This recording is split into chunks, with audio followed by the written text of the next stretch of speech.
अस्सलाम वालेकुम, आप देख रहे हैं डॉन न्यूज़। मैं मेज़बान अब्दुल गफ्फार पुराना रिप्ले के एक और एपिसोड के साथ। पाकिस्तान सुपर लीग के शेड्यूल का तो सबको इंतजार है, लेकिन उससे पहले बैक टू बैक ऐसी खबरें ज़रूर आई जो कि सेटबैक हम कह सकते हैं।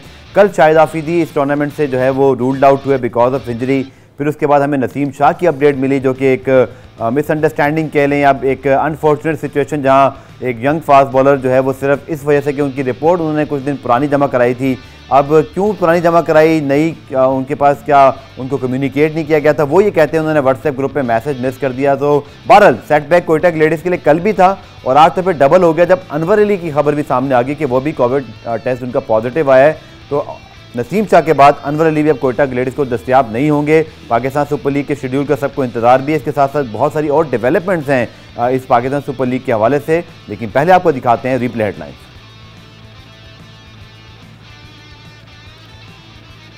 तो काफ़ी हैपनिंग है वर्ल्ड ऑफ स्पोर्ट्स में, इसी पे बात करेंगे। मुझे स्टूडियोज में ज्वाइन कर रहे हैं सीनियर स्पोर्ट जर्नलिस्ट मुनीर हक साहब, खुशामदेद। और साथ साथ टेलीफोन लाइन पे ज्वाइन कर रहे हैं senior sport journalist Shahid Hashmi साहब, आपको भी खुशामदेद। शुरुआत मुनीर साहब मैं आपसे करूंगा कि ऑब्वियसली शेड्यूल तो अभी अनाउंस नहीं हुआ, लेकिन शाहिद आफरीदी का पहले लीग से कल बाहर होना ऑब्वियसली इंजरी की वजह से, उसके बाद नसीम शाह और अनवर अली एक ही टीम कोयटा के लीडर से।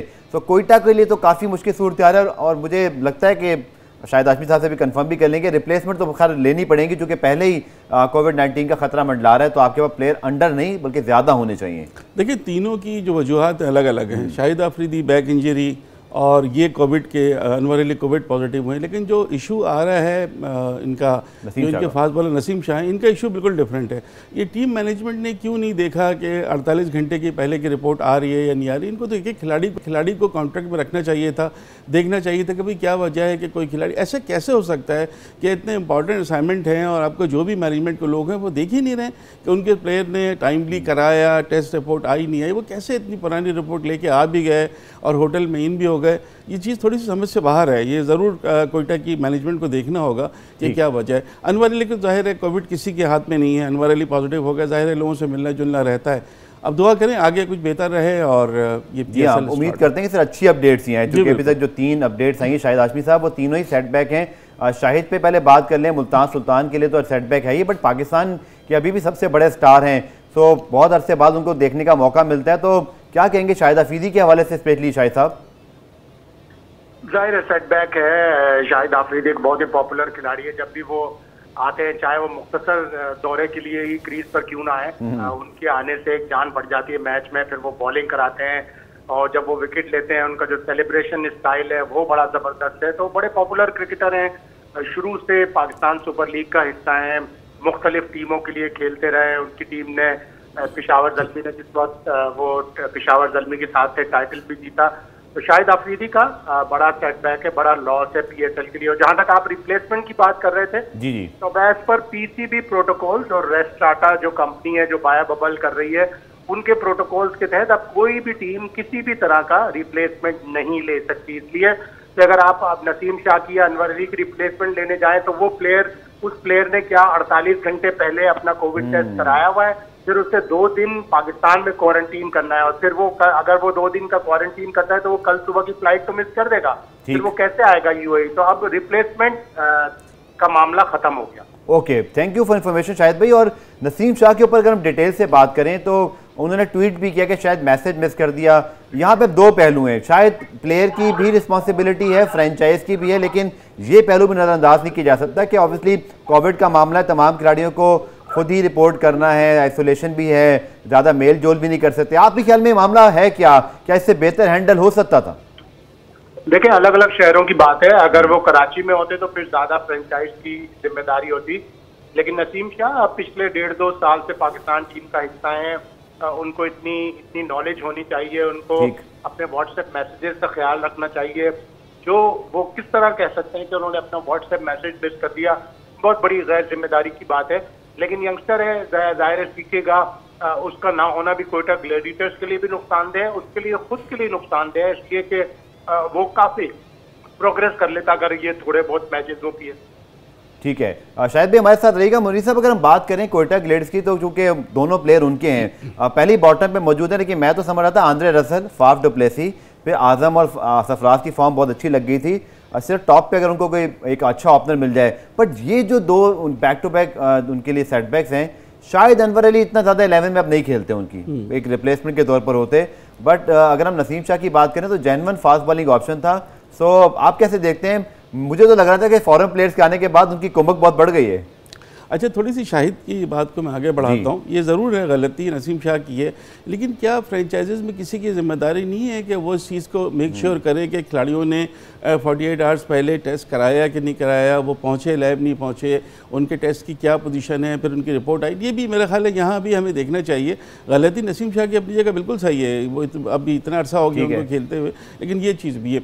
दूसरी ये कि अब प्रेशर आ जाएगा हसनैन के ऊपर और उस्मान शनवारी के ऊपर। जाहिर है वो उस्मान शनवारी को हमने देखा है कि उनकी अक्सर पिटाई हो जाती है, लेकिन अब उनके लिए मौका है, वो दोनों फास्ट बॉलर नहीं है तो यही दोनों खेलेंगे, तो ज़्यादा चांस है कि इन दोनों को ज़्यादा मेहनत करनी पड़ेगी।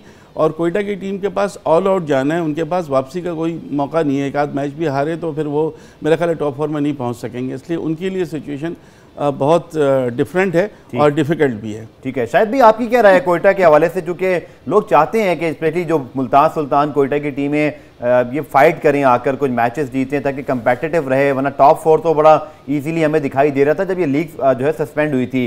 इस 2 झटकों के बाद आप समझते हैं कोयटा रिकवर कर पाएगा? आपका एनालिसिस क्या है? स्पेशली उनकी 11 में शायद अनवर अली ज़्यादा फीचर नहीं हो रहे थे, बट नसीम की कमी पे क्या कहेंगे आप? जो सेटबैक होते हैं वो उसकी टीम मैनेजमेंट, उसका टीम का कप्तान उस सेटबैक को अपने लिए पॉजिटिव बना लेते हैं। मोइन एक चैंपियन कोच है, सरफराज एक चैंपियन कैप्टन है, वो इन सारे जितने भी सेटबैक्स हुए हैं इन सेटबैक्स को अपने फायदे के लिए इस्तेमाल करेंगे। ठीक है, अगर एक प्लेयर नहीं है तो जो दूसरे प्लेयर होते हैं वो उनकी जगह पर आते हैं और बेहतर परफॉर्म करते हैं, उनको एक अपॉर्चुनिटी मिलती है। वो कहीं पे भी किसी भी शुमार में नहीं होते, एकदम से उन्हें अपॉर्चुनिटी मिलती है तो वो एक नए जज्बे के साथ एक नई रूप फूक देते टीम के अंदर। अक्सर ऐसा हुआ है कि रिप्लेसमेंट खिलाड़ी बिल्कुल चेंज कर देते हैं, तो सरफराज के ऊपर है, मुइन के ऊपर है, दोनों केपेबल हैं इसको चेंज करने की सलाहियत रखते। शायद भाई काफ़ी सवाल आता है ना शेड्यूल के हवाले से, और चूँकि 4 या 5 जून का हमने सुना था बट अभी तक अनाउंसमेंट नहीं हुई, तो ये जो डिले है इसकी एक तो क्या वजह है, और हो तो ये गालिबन 4 या 5 जून से रही है, मतलब आपके ख्याल में क्या डिले हो सकता है वजह इसके अंदर? देखिए, मेन चीज है कि आपके जो क्रू आ रहा है इंडिया से और साउथ अफ्रीका से, उनके वीजा नहीं लगे, लेकिन पीसीबी काफी होपफुल है कि आज उनके वीजा लग जाएंगे। जब उनके वीजा लग जाएंगे तो आपको पता होगा कि किस दिन किस वक्त वो लैंड कर रहे हैं, फिर उसी हिसाब से शेड्यूल बनाया जाएगा। अगर 5 को खुदा ना खास्ता नहीं हुआ तो 6 या 7 को शुरू हो जाएगा, और फिर उस सूरत में 6 के बजाय 7 डबल हेडर्स हो सकते हैं। ठीक है शाहिद भाई, आपका बहुत बहुत शुक्रिया। और पुरान में ब्रेक शामिल करते हैं, ब्रेक से वापस आएंगे तो जनाब कमल के हवाले से आप बहुत ज़्यादा सवाल भेजते हैं सोशल मीडिया पर, आज रिप्ले के जरिए मजीद भी सवाल भेजिए, लेकिन बड़ी मेजर अपडेट है उमर अकमल की, शेयर करेंगे इस शॉर्ट ब्रेक के बाद।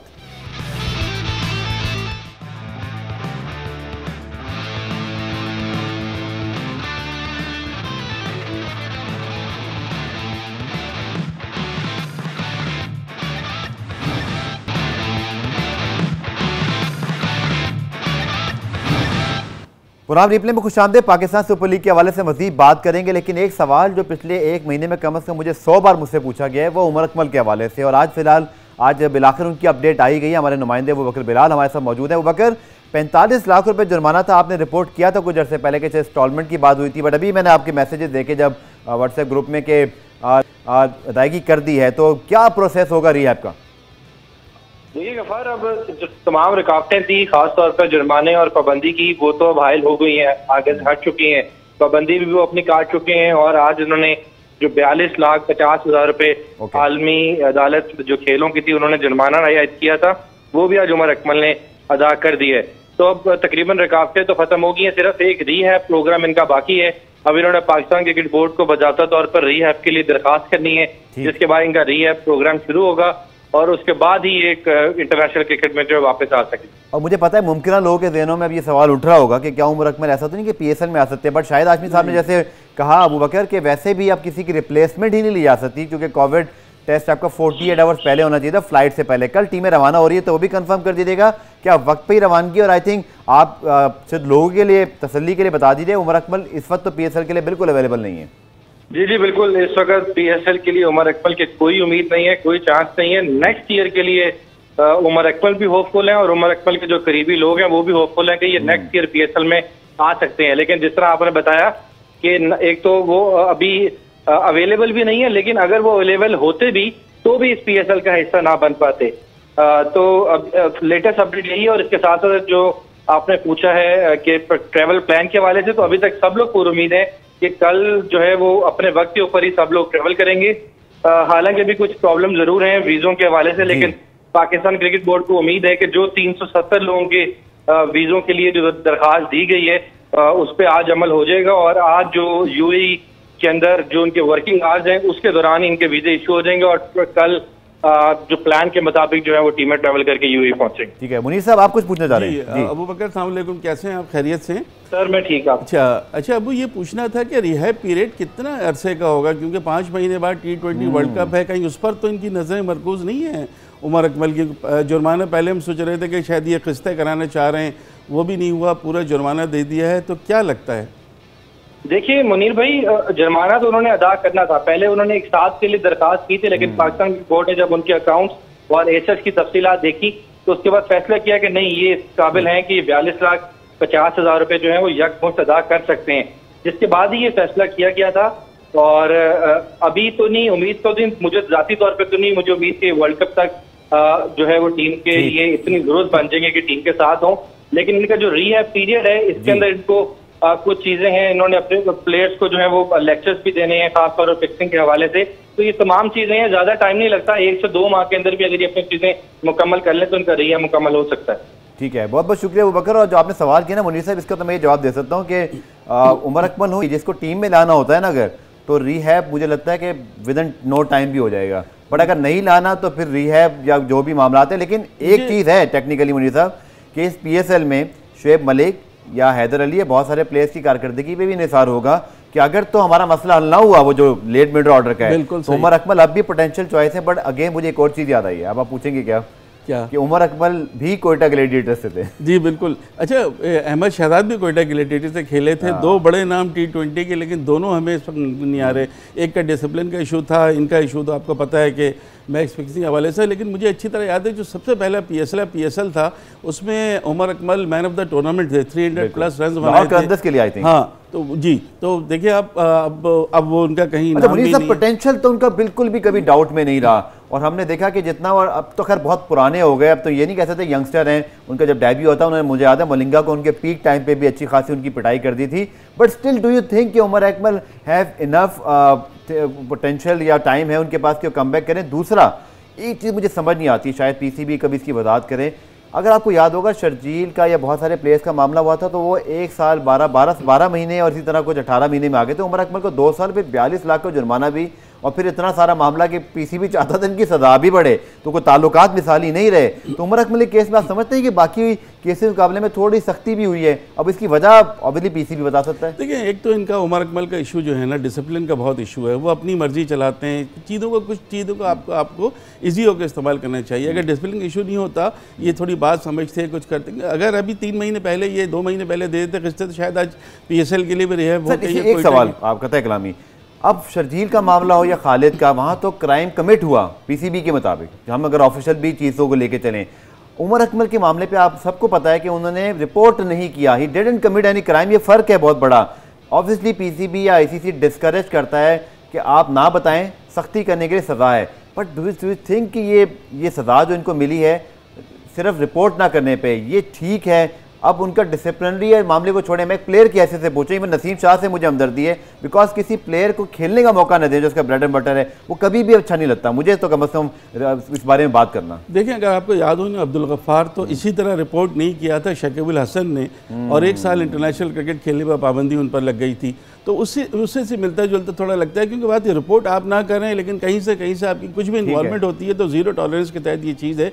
लेकिन खुद आप देखें ना, काफ़ी अरसे से सिलसिला चल रहा था, ये चाहते तो होता है ये इंटरनेशनल कोर्ट ऑफ लॉ में चले गए, वो जुर्माना हुआ, सज़ा इनकी बेशक ख़त्म हो गई, लेकिन वो जुर्माना की रकम को अदायगी में भी तो उन्होंने महीनों लगा दिए ना। अगर उस वक्त लगा देते, थोड़े से अंडरस्टैंडिंग होती, जिस मकाम पर आप पोजीशन पे आज यहाँ हैं, इस पोजीशन पे अगर 5 महीने 4 महीने पहले आ जाते तो शायद हालात दूसरे होते। मे बी शायद को फाइनेंशियल उनको प्रॉब्लम हो नहीं, जैसे अबू बकर बता रहे थे कि उनके तो अकाउंट्स में इतने पैसे थे, छानबीन के बाद ये पता चला, वरना उनको जाहिर है उनको इंस्टॉलमेंट्स की जाती है, इंस्टॉलमेंट भी उनकी एक्सेप्ट हो जाती।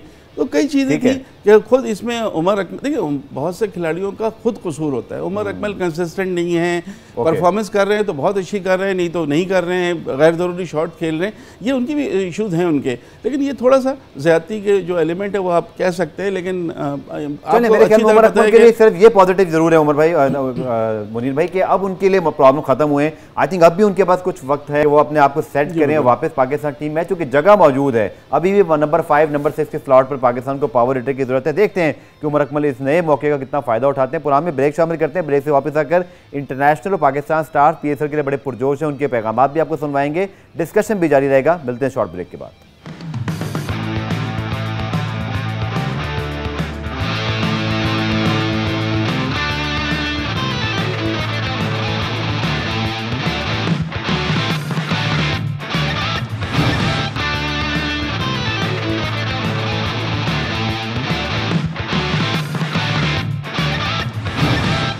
प्रोग्राम रिप्ले में खुशामदीद। तो पहले पार्ट में हमने बात की थी शाहिद आफरीदी, नसीम शाह, अनवर अली की, लेकिन ऐसा नहीं है कि बहुत मेजर सेटबैक हैं, जो कि अगर हम सिक्के का दूसरा रुख देखें तो हमारे पास बहुत सारे इंटरनेशनल प्लेयर हैं जो इस लीग में खेलने के लिए आ रहे हैं। पाकिस्तानी स्टार्स भी हैं, foreign players Pakistan super league के बकिया मैचेस के हवाले से कितने पुरजोश हैं, आइए आपको दिखाते हैं।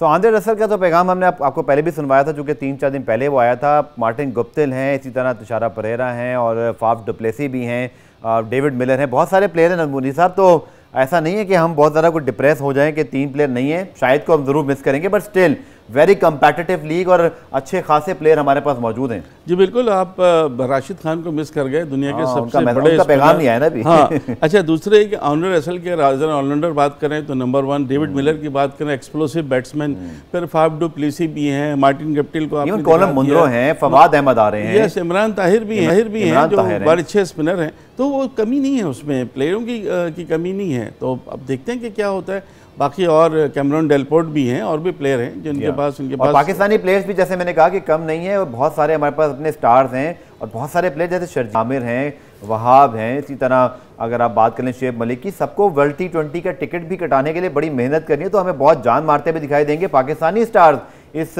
बकिया मैचेस के हवाले से क्या कहते हैं, आइए वो भी आपको दिखाते हैं।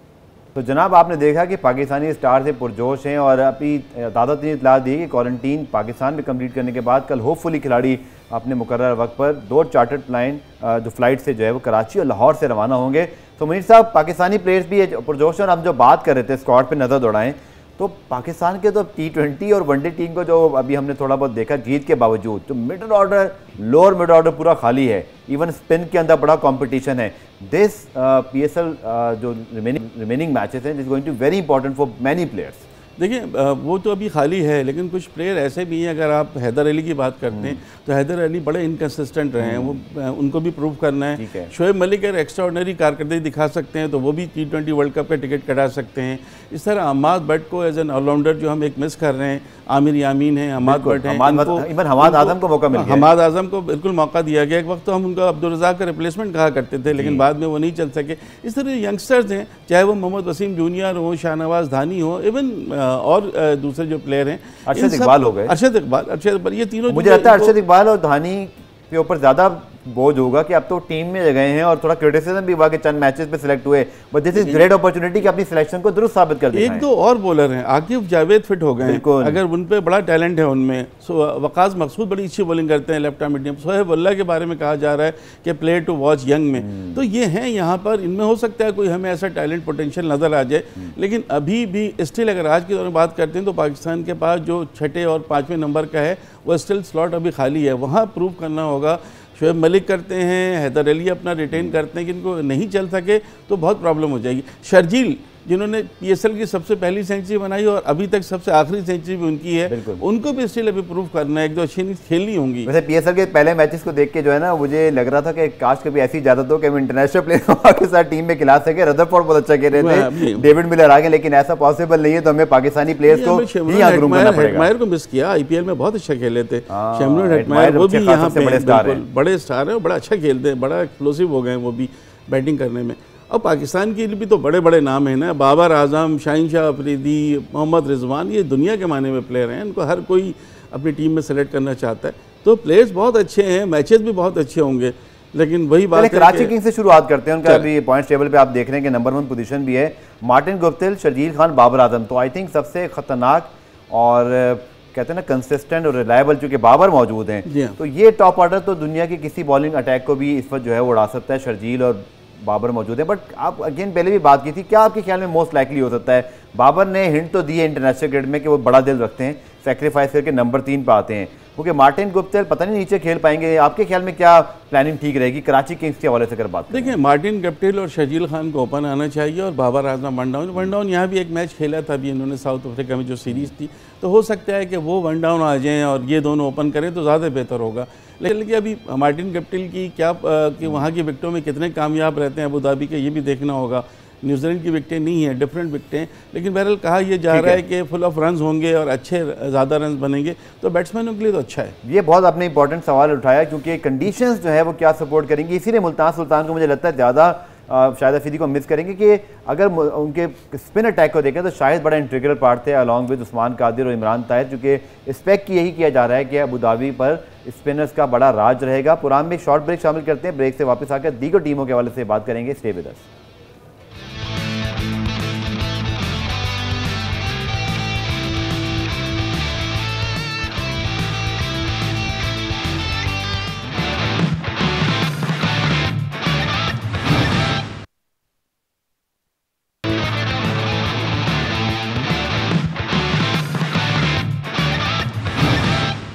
प्रोग्राम के आखिर से बात करते हैं कंडीशंस के हवाले से। मुनीर साहब ने बात की थी, तो पेशावर ज़ल्मी ने कल प्लेयर को साइन किया है, हज़रतुल्लाह ज़ज़ई। उन्होंने T10 लीग में बड़ी शानदार परफॉर्मेंस दिखाई। उस नई साइनिंग पे भी बात कर लेते हैं।